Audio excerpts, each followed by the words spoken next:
Pastures play a huge role in keeping cattle operations running. The agreement that you sign does not just decide what you'll pay, it impacts your bottom line, your grazing strategy, and even your relationship with the landowners.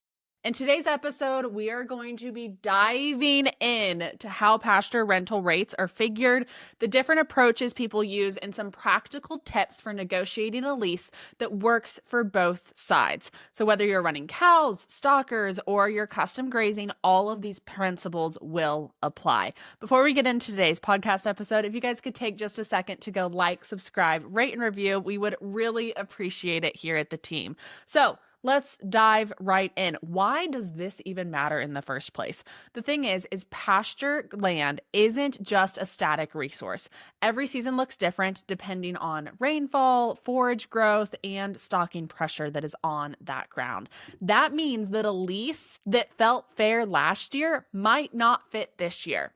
A good lease has to account for risk, forage availability, and management responsibilities. And that's what makes this conversation so important, because if the structure isn't right, it can hurt the cattle, the ground, and the relationship between rancher and landowner.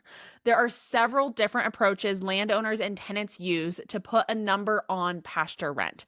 None of them are perfect, but here are some of the most common that we see across the industry. The first is simply looking at what others are paying locally. Extension surveys or coffee shop talk can give you a ballpark that is really great for the area. But the danger here is assuming that all pastures are equal.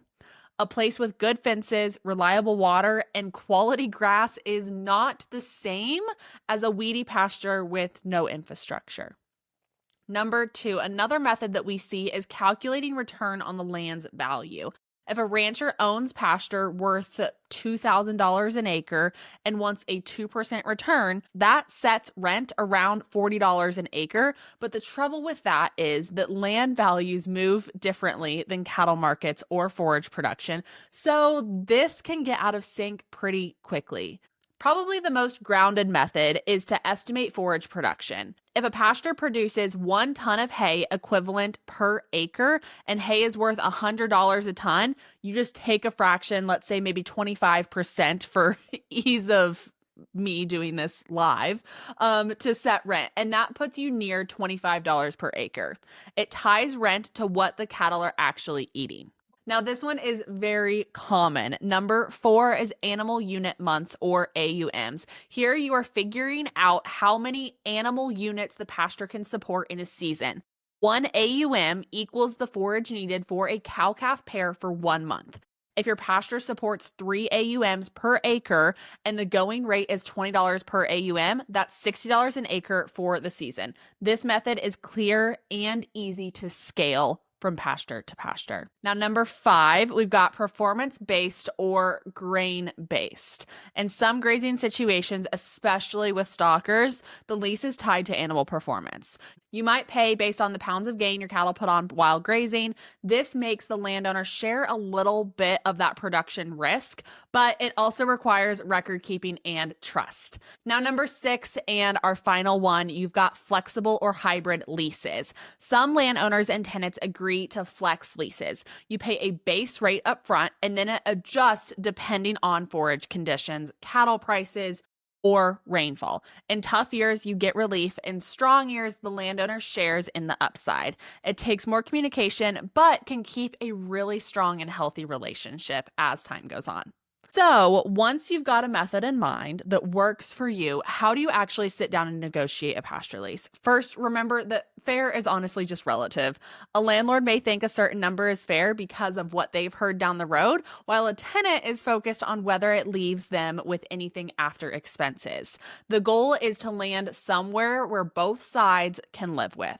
Second is be transparent, guys. Bring your numbers to the table, your cost of grazing, your cattle budget, maybe even an opportunity cost for your land and labor management that you are putting in.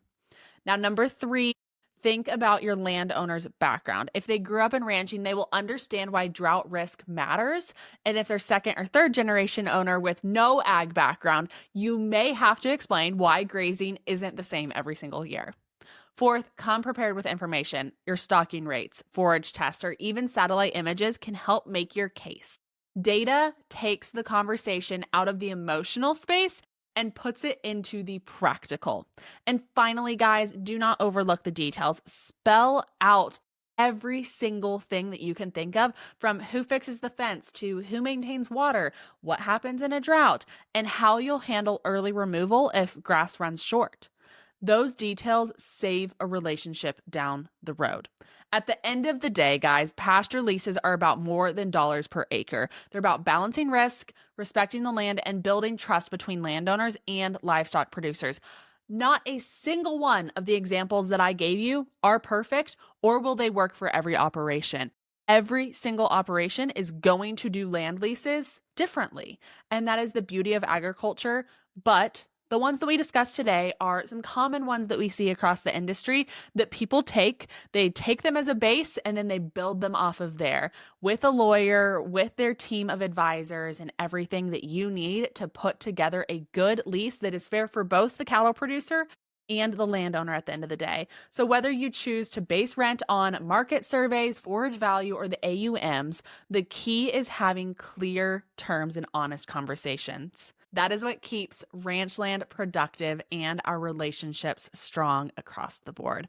Thank you all so much for listening to another episode of the CattleUSA Daily Podcast. If you enjoyed today's episode, we would love it if you would like, subscribe, rate, and review. It means a lot to the team over here. And if you guys enjoyed today's episode, I actually got the inspiration for talking about this from an article that I saw on our CattleUSA Drive newsletter. This is a newsletter that goes out to our audience every single day, bright and early in the morning. It is the perfect thing for me every day to start off with because it gives me a great overview of everything that is happening in the cattle industry, from markets to weather to news to everything else in between that you may need as a producer and that is important to you. If you liked today's episode and liked what we talked about, I got the idea to talk about this from one of the articles that we linked in there that was actually talking about this topic, but on a row crop operation and how that works for them. So I was like, hey, let's talk about this for the cattle industry and what it means for you guys. So if that's something you're interested in, I've got that link down below for the CattleUSA Drive newsletter, so you guys can sign up for that to hit your inboxes every single morning as well. Thank you all so much for listening. God bless and have a great rest of your day.